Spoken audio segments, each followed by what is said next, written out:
Leçon de l'école du sabbat mardi 26 septembre 2023. Nous sommes l'église du Dieu vivant. Nous sommes l'église du Dieu vivant. Pourquoi est-il à la fois important et excitant de faire partie de l'église de Dieu? Éphésiens chapitre 3. Nous sommes encouragés lorsque nous entendons des membres dire des choses positives sur l'église.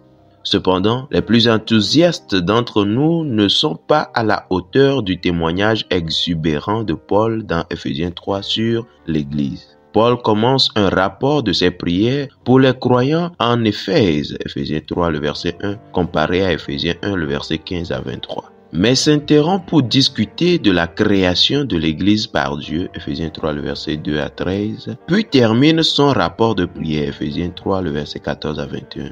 En lisant, nous arrivons à comprendre des choses importantes sur le plan ou le mystère de Dieu. Dans l'éternité, Dieu conçoit le mystère ou le plan de l'Église. Éphésiens 3, le verset 3 à 5, 9 et 11.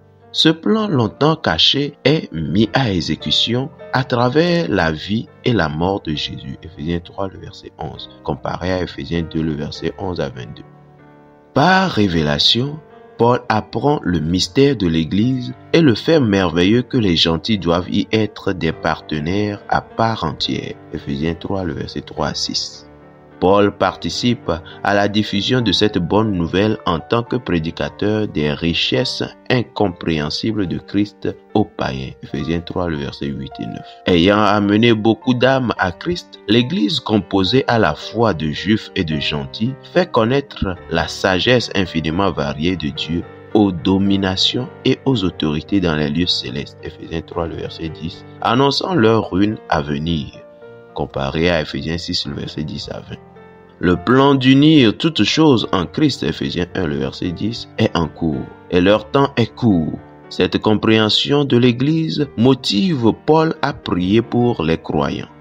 Pourquoi ne pas l'imaginer faire la prière sincère d'Éphésiens 3, le verset 14 à 21 à votre sujet? Pourquoi ne pas l'imaginer prier pour que vous soyez remplis jusqu'à toute la plénitude de Dieu, Éphésiens 3, le verset 19, et que vous participiez pleinement au mystère merveilleux d'une Église unifiée? Quels sont les types de barrières entre les croyants de notre Église qui, à la lumière des écrits de Paul, ne devraient pas exister? Que pouvez-vous faire pour aider à les faire disparaître? Fidèles auditeurs et internautes, que Dieu vous garde. Amen.